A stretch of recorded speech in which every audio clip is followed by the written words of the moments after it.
Pay attention to the man in the third row, 7 seats from the aisle. He's dressed in a dark suit, holding a folded program in his left hand. He's mourning. But what nobody in this chapel knows is that this is the reason there's a casket at the front of this church. He is attending his victim's funeral. However, in exactly 11 minutes, he's going to make a mistake that will destroy him. Dispatcher, Officer Dispatch 2526. Here's 27 Mulvey Road, Catholic Chapel. Officer shot. Repeat, officer shot. Code 0. The date is September 14th, 2019. The location is Riverside Community Chapel in Bakersfield, California. The service is for Marcus Wellington, 42 years old, who died 6 days earlier on September 8th. The official cause of death, listed on the certificate signed by the county medical examiner, reads acute myocardial infarction, a heart attack, sudden, tragic.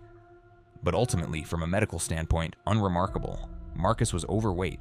He had high blood pressure. He worked in commercial real estate, a high-stress profession. He was a prime candidate for cardiac arrest. The case was closed before it ever really opened. But Marcus Wellington did not die of a heart attack. He was murdered, and his killer is sitting in this chapel right now, performing grief like it's an audition. To understand what actually happened to Marcus Wellington, you need to understand how the human heart kills you when it fails. A myocardial infarction occurs when blood flow to a section of the heart muscle is blocked, usually by a clot in the coronary arteries. The tissue starves for oxygen. Within minutes, that oxygen-deprived muscle begins to die. The heart's electrical system destabilizes. Ventricular fibrillation starts. The heart's lower chambers quiver uselessly instead of pumping blood. Without immediate intervention, brain death occurs within 4 to 6 minutes. The entire cascade, from the initial arterial blockage to biological death, is a brutal, inexorable process. The symptoms are distinctive: crushing chest pain, radiating down the left arm, shortness of breath, cold sweats, nausea, overwhelming dread. A victim of cardiac arrest knows something catastrophic is happening. They call for help. They reach for their phone. They don't just silently collapse and die while sitting alone at their kitchen table at 11:47 p.m. on a Sunday night, which is exactly what the initial police report claimed happened to Marcus. But the details of Marcus's death, the actual minute-by-minute timeline of his final hours, weren't scrutinized. Why would they be? The paramedics who responded pronounced him dead at the scene. The body was transported to the county morgue. A cursory autopsy was performed. Heart disease, case closed. Sharon was a widow. Their 2 teenage sons had lost their father, and the insurance company was preparing to pay out Marcus's $850,000 life insurance policy. Except Marcus Wellington had an enemy, someone who wanted him dead, someone who had spent 3 months meticulously planning his murder, someone who understood enough about human physiology to kill a man and make it look like natural causes. And that someone made the arrogant, narcissistic decision to attend the funeral, to stand among the mourners and watch the family grieve, to extract some twisted satisfaction from witnessing the aftermath of his crime. His name was Derek Faulkner. He was 39 years old. He was Marcus's former business partner. And exactly 8 months before Marcus died, Marcus had discovered that Derek had embezzled $1.4 million from their commercial real estate firm. Marcus Wellington and Derek Faulkner met in 2012 at a real estate investment seminar in San Diego. Marcus was 35, ambitious, working for a corporate property management company, but dreaming of starting his own firm. Derek was 32, charismatic, with an MBA from USC and what appeared to be an impeccable track record in commercial acquisitions. They bonded over shared frustrations with corporate bureaucracy. Within 6 months, they'd formed Wellington Faulkner Properties, LLC. Marcus brought the capital, a $380,000 inheritance from his late father. Derek brought the expertise, or so he claimed. For the first 5 years, the partnership thrived. They specialized in mid-sized commercial properties, strip malls, office parks, medical plazas, buying distressed assets, renovating them, and flipping them for profit. By 2017, the firm was managing a portfolio worth $12 million. Marcus handled client relations and property management. Derek managed the finances and acquisitions. It was a clear division of labor. Marcus trusted Derek completely. That trust was a fatal mistake. In January 2019, Marcus's accountant noticed an irregularity during a routine audit. A series of wire transfers totaling $43,000 had been made to a consulting firm called Apex Strategic Solutions. Marcus had never heard of Apex. He asked Derek about it. Derek's explanation was smooth, polished. Apex was a financial consulting group he'd hired to analyze potential acquisition targets. Completely routine. Marcus accepted the explanation, but something nagged at him. He started reviewing old bank statements. What Marcus discovered over the next 3 weeks was a systematic, sophisticated theft spanning nearly 2 years. Apex Strategic Solutions didn't exist, not as a legitimate consulting firm. It was a shell company Derek had created with a business address that turned out to be a UPS store mailbox in Fresno. The $43,000 was just the most recent transfer. There had been dozens of others. Fake invoices for property maintenance, inflated contractor fees, payments to non-existent vendors. Derek had been siphoning money from the partnership since early 2017. The total theft, $1.4 million. Marcus confronted Derek on February 18, 2019, in their office conference room. The meeting lasted 90 minutes. Marcus had printed documentation, bank records, wire transfer receipts, incorporation papers for the shell companies. The evidence was irrefutable. Marcus gave Derek 2 options: repay the money immediately and dissolve the partnership, or face criminal prosecution. Derek chose neither. Instead, he began planning murder. But here's what made Derek's plan so insidious, so difficult to detect. He didn't use a gun, a knife, poison, or violence. He used Marcus's own body against him. He weaponized Marcus's pre-existing health conditions to create a death that would be immediately accepted as natural. And the method he chose required intimate access to Marcus's daily routine, his home, his food, his medication. Derek knew Marcus took medication for high blood pressure, specifically a prescription beta blocker called metoprolol. Marcus took one 50-milligram tablet every morning with breakfast. Beta blockers work by blocking the effects of adrenaline on the heart, slowing the heart rate and reducing blood pressure. They're incredibly common, prescribed to millions of Americans. They're also safe when taken as directed. But like any medication that affects cardiac function, they become dangerous when combined with certain substances or when the dosage is dramatically increased. Here's what Derek understood that most people don't. You can induce cardiac arrest through metabolic disruption. The heart relies on a precise balance of electrolytes, sodium, potassium, calcium, and magnesium, to maintain its electrical rhythm. Disrupt that balance severely enough and the heart's conduction system fails. Ventricular fibrillation occurs. The victim dies. And because the heart's electrical system leaves no trace once it stops, an autopsy will show only the end result: cardiac arrest. The underlying cause, the electrolyte imbalance that triggered the fatal arrhythmia, disappears within hours as the body's chemistry changes after death. Derek's murder weapon was potassium chloride. It's a mineral supplement available over the counter at any pharmacy. In proper doses, it's harmless, even beneficial. In large doses, administered rapidly, it's lethal. When injected intravenously in a hospital setting, potassium chloride is used in lethal injection executions. It stops the heart within minutes. But Derek couldn't inject Marcus. That would leave a needle mark, an obvious sign of foul play. Instead, Derek found a more subtle delivery method. Over the course of 3 months, from March through May 2019, Derek poisoned Marcus slowly, methodically. He did it during their weekly partnership meetings, which, despite the embezzlement confrontation, continued as they worked to dissolve the business.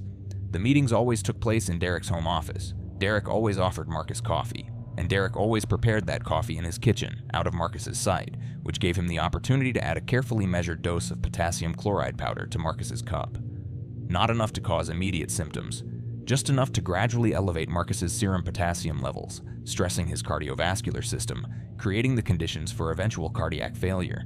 But the potassium chloride was only part 1 of Derek's plan. Part 2 was even more diabolical. Derek was also stealing Marcus's beta blocker medication and replacing it with a different drug, calcium channel blockers. From the outside, the pills looked identical, but their effects on the heart, especially when combined with elevated potassium, were catastrophic. While beta blockers slow the heart rate, calcium channel blockers, in excessive doses, can cause severe hypotension and cardiac arrest.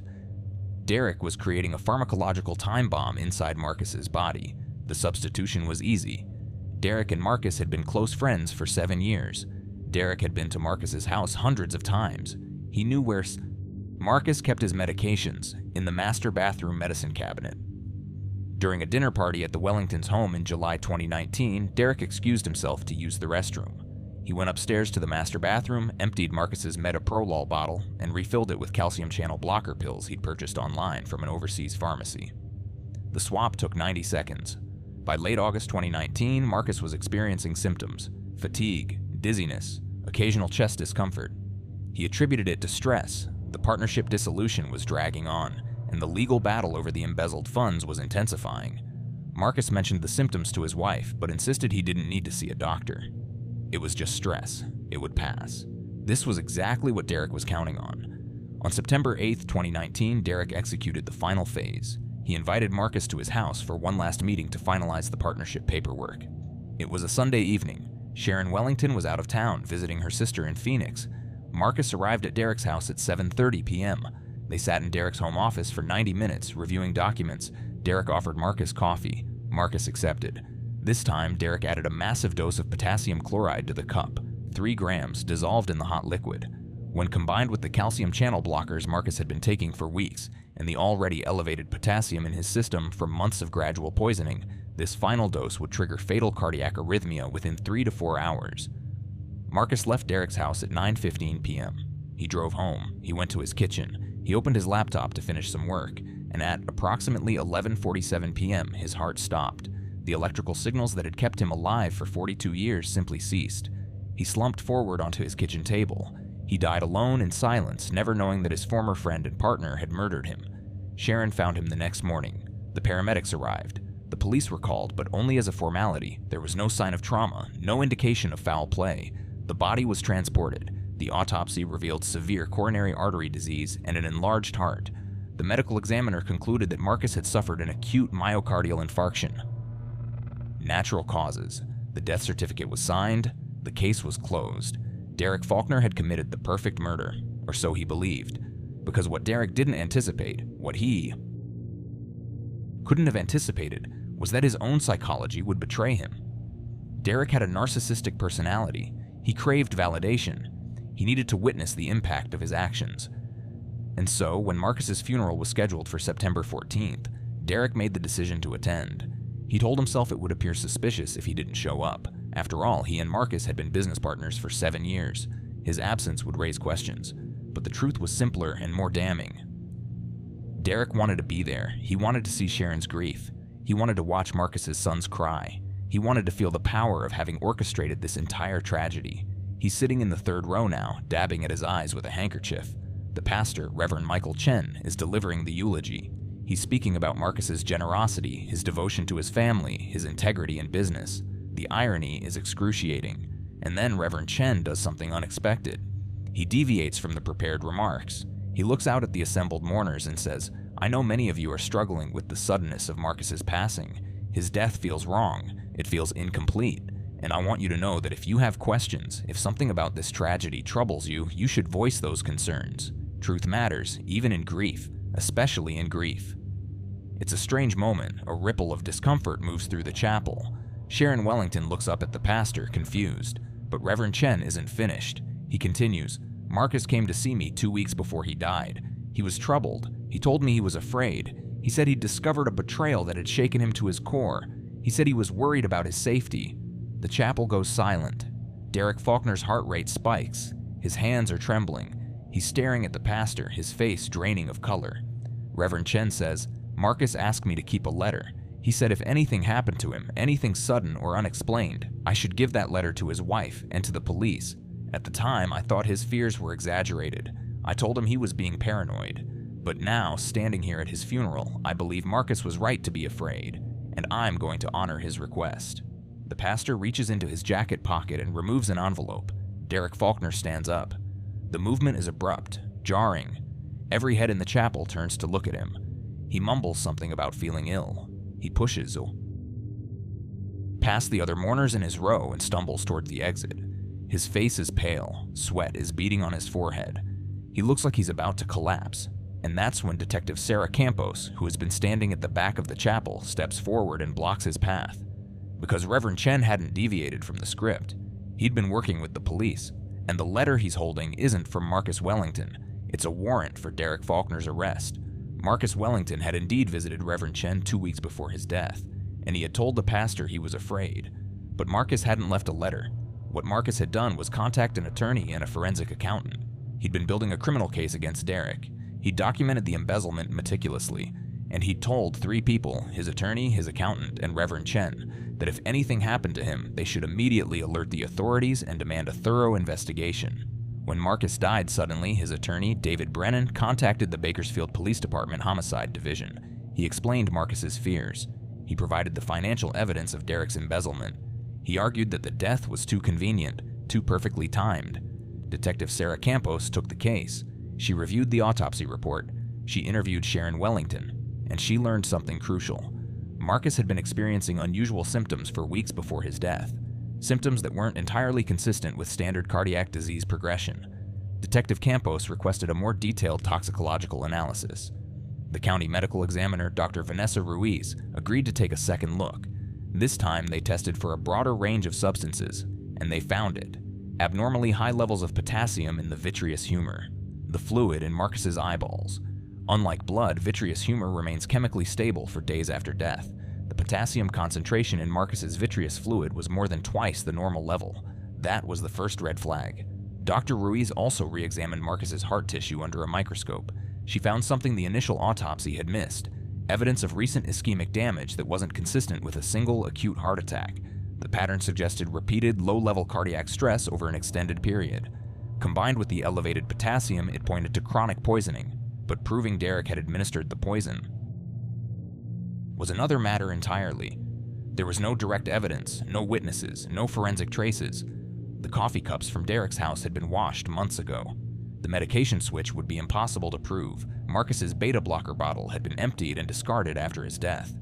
Detective Campos needed a confession, or at minimum, she needed Derek to reveal guilty knowledge. That's when Reverend Chen offered to help. He proposed the funeral plan. He would deliver the eulogy and at a specific moment, make the statement about Marcus's letter and his fears. If Derek was innocent, he would be confused but cooperative. If Derek was guilty, he would panic.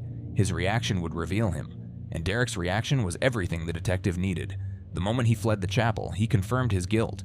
Because an innocent man doesn't run from an accusation. An innocent man stays and demands to know what's in the letter. An innocent man fights the implication. Derek is arrested in the chapel parking lot.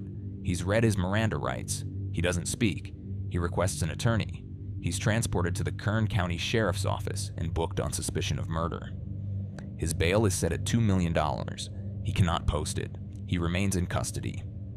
Over the next 6 weeks, Detective Campos builds the case. She obtains warrants for Derek's financial records, his phone records, his computer. She finds the online purchase of calcium channel blockers from an overseas pharmacy. She traces the shipment to a P.O. box Derek rented under a fake name. She interviews Derek's neighbors and learns that Marcus had visited Derek's house the night he died. She subpoenas the medical records and discovers that Derek had also purchased potassium chloride supplements online, far more than any person would need for legitimate health purposes. The evidence is circumstantial but overwhelming. The prosecution's theory is clear. Derek Faulkner, facing financial ruin and criminal prosecution for embezzlement, decided to murder his business partner. He used his knowledge of Marcus's health conditions and medications to create a death that would appear natural. He systematically poisoned Marcus over several months, then administered a lethal dose on the night of September 8th. And then, in an act of breathtaking arrogance, he attended the victim's funeral. Derek's trial begins on March 3, 2020. The prosecution presents 63 witnesses over 4 weeks. Sharon Wellington testifies about Marcus's declining health in the months before his death. Dr. Vanessa Ruiz explains the toxicological evidence and the mechanism of potassium-induced cardiac arrest. The forensic accountant details Derek's embezzlement scheme and his financial motive. Detective Campos walks the jury through the investigation timeline. The defense argues that the evidence is purely circumstantial. They claim Marcus's elevated potassium could have been the result of natural kidney dysfunction, a common issue in people with heart disease. They suggest Marcus's symptoms were caused by stress and pre-existing conditions, not poison. They point out that there are no fingerprints, no DNA, no direct proof that Derek ever administered any substance to Marcus. The case, they argue, is built on suspicion and coincidence, not concrete evidence, but the prosecution has one more piece of evidence. During the search of Derek's home, investigators found his laptop. On that laptop, buried in the browser history, were searches conducted between February and September 2019. The searches included undetectable heart attack, potassium chloride overdose, how to cause cardiac arrest, calcium channel blocker toxicity, do autopsies detect potassium poisoning, and statute of limitations embezzlement, California. Those searches are Derek's undoing. The defense tries to argue that the searches were taken out of context, that Derek had been researching medical issues for his own health. But the timeline is too precise. The searches begin immediately after Marcus confronted him about the embezzlement. They escalate in specificity over the following months, and they stop on September 9th, the day after Marcus died. The jury deliberates for 18 hours over 3 days. On March 31st, 2020, they return a verdict. guilty of first-degree murder with special circumstances, murder by poisoning, murder for financial gain. Derek Faulkner is sentenced to life in prison without the possibility of parole. He's 40 years old. He will die in custody. But the story doesn't end with the conviction. Because Derek's crime set off a cascade of consequences that extended far beyond his own life, Sharon Wellington filed a civil lawsuit against Derek for wrongful death. The lawsuit sought the return of the $1.4 million Derek had embezzled, plus additional damages for Sharon's loss of consortium and her son's loss of parental guidance. In December 2020, a civil jury awarded Sharon $4.7 million. Derek had no assets. He'd spent the embezzled money on gambling debts and luxury purchases. Sharon will never see a dollar of that judgment. But she didn't file the suit for the money. She filed it to ensure Derek's crime was formally acknowledged in every legal form available. Marcus's two sons, Brandon and Kyle, were 16 and 14 when their father was murdered. Both boys struggled profoundly in the aftermath. Brandon developed severe anxiety and depression.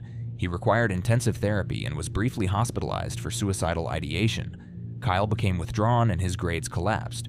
Sharon later said that Derek didn't just murder Marcus, he murdered the future her sons had been building with their father. Brandon had planned to attend USC, his father's alma mater, and study business. He ended up taking 2 years off before college, working through trauma with a therapist. Kyle, who had been an honors student, barely graduated high school. The case also exposed systemic failures in the investigation of sudden cardiac deaths. Marcus's initial autopsy had been cursory.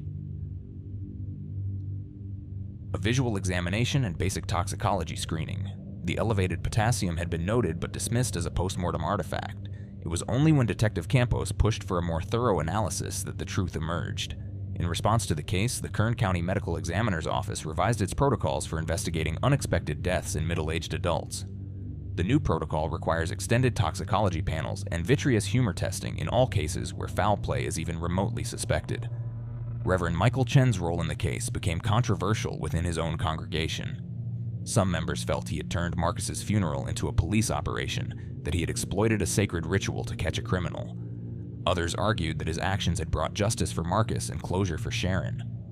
The debate split the church. Reverend Chen ultimately left Riverside Community Chapel in 2021 and took a position at a church in Oregon. In interviews, he said he has no regrets. "Marcus trusted me with his fears," Chen told a reporter from the Los Angeles Times.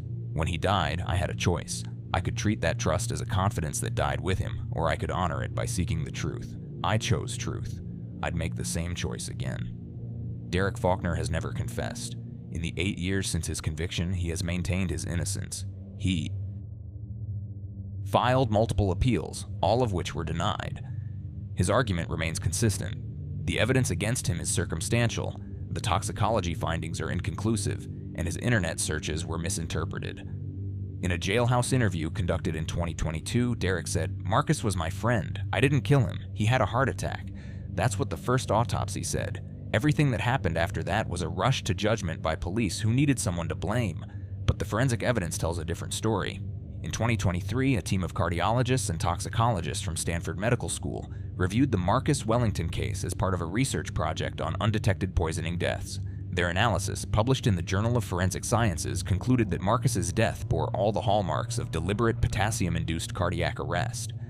The pattern of his symptoms, the elevated potassium in his vitreous humor, the evidence of chronic cardiac stress, and the timing of his death all pointed to homicide. The researchers estimated that there are likely dozens of similar cases each year, murders disguised as heart attacks, that go undetected because the initial investigation stops at the first plausible natural explanation. Sharon Wellington has become an advocate for more rigorous death investigations. She's testified before the California State Legislature in support of legislation that would mandate extended toxicology screening in all sudden deaths of adults under 65. The bill, which Sharon has named Marcus's Law, is currently pending in committee. Sharon has also established a foundation that provides financial assistance to families seeking private autopsies when they suspect a loved one's death was misclassified. In 2024, Sharon remarried. Her new husband is a grief counselor she met during her advocacy work. She says Marcus would want her to be happy, to rebuild her life, but she also says she thinks about the murder every single day. "People ask me if I have closure," Sharon said in a podcast interview last year. "Closure isn't real. Derek is in prison for the rest of his life, and that's justice. But Marcus is still dead. My son still grew up without a father. We still live with the knowledge that someone we trusted, someone we invited into our home, was planning to kill us. You don't get closure from that. You just learn to carry it.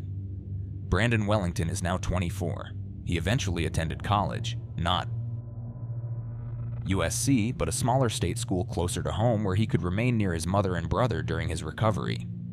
He graduated in 2023 with a degree in psychology. He's currently working as a counselor at a youth crisis center, helping teenagers who've experienced trauma. He said publicly that his father's death and the years of therapy that followed showed him the importance of mental health support. He's turned his pain into purpose. Kyle Wellington is 22.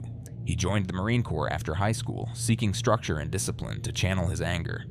He served for 4 years and was honorably discharged in 2024. He's now using his GI Bill benefits to attend community college, studying criminal justice. He's told family members that he wants to become a homicide detective. He wants to investigate the cases that everyone else dismisses as natural deaths. He wants to find the Derek Faulkners of the world before they get away with murder. The man who attended his victim's funeral, who sat in the third row, shedding false tears, performing grief for an audience while the man he'd murdered lay in a casket 30 feet away, is serving his life sentence at Corcoran State Prison in California. He's in protective custody, segregated from the general population because other inmates view him as a particular kind of coward. Even among convicted killers, there's a hierarchy of contempt, and those who kill through deception, who murder with poison rather than violence, are considered the lowest form of criminal. Derek Faulkner will never leave prison. He's filed his final appeal. It was denied in November 2023. He's 44 years old now. If he lives to the average life expectancy for an American male, he has roughly 33 years left. 33 years in an 8x10 cell. 33 years of counting the minutes, the hours, the decades. 33 years of knowing that a single decision, the decision to attend Marcus Wellington's funeral, to witness the grief he'd orchestrated, cost him everything. Because if Derek had stayed home that day, if he'd sent flowers and a condolence card and kept his distance, there's a real possibility he would have escaped justice. The initial autopsy had ruled the death natural. The case was closed. Without Marcus's attorney pushing for investigation, without Reverend Chen agreeing to the funeral plan, without Derek's panicked flight from the chapel revealing his guilt, the truth might never have emerged. Derek Faulkner might have gotten away with murder. Instead, his narcissism, his need to be present at the scene of his triumph, delivered him into custody. The pastor didn't expose him with evidence. The pastor exposed him with theater. And Derek, unable to control his fear, unable to perform innocence when directly confronted, confessed his guilt through his actions long before any jury pronounced a verdict. That's the terrible irony at the heart of this case. Derek Faulkner was intelligent enough to commit a nearly perfect murder. He understood pharmacology, physiology, and the limitations of standard forensic investigation. He planned for months. He executed his crime with precision. But he wasn't intelligent enough to understand his own psychological weaknesses. He needed validation. He needed to see his work. And that need, that fundamental flaw in his character, is what destroyed him. Justice, in this case, came from an unexpected place. Not from forensic evidence alone, though that was crucial. Not from detective work alone, though Detective Campos's persistence was essential. Justice came from a pastor who agreed to turn a funeral into a trap, from a grieving widow who refused to accept easy answers, from an attorney who listened when his client expressed fear, and from a killer who couldn't resist the temptation to attend his victim's funeral. Marcus Wellington was murdered in his own kitchen by someone he'd considered a friend. His death was disguised as natural causes. His killer attended his funeral and wept false tears over his casket. But Marcus's voice didn't die with him. He told people he was afraid. He documented his concerns. And when he died, those people refused to let his death be dismissed as merely unfortunate. That's the lesson of this case. The killer who attended his victim's funeral believed he was untouchable, believed his crime was perfect. But perfect murders don't exist. They only exist until someone asks the right questions, until someone refuses to accept the convenient explanation, until someone looks closely enough to see the truth. And when that truth emerges, when the mask slips and the killer is finally exposed, justice, slow, imperfect, but inexorable, finds its way home.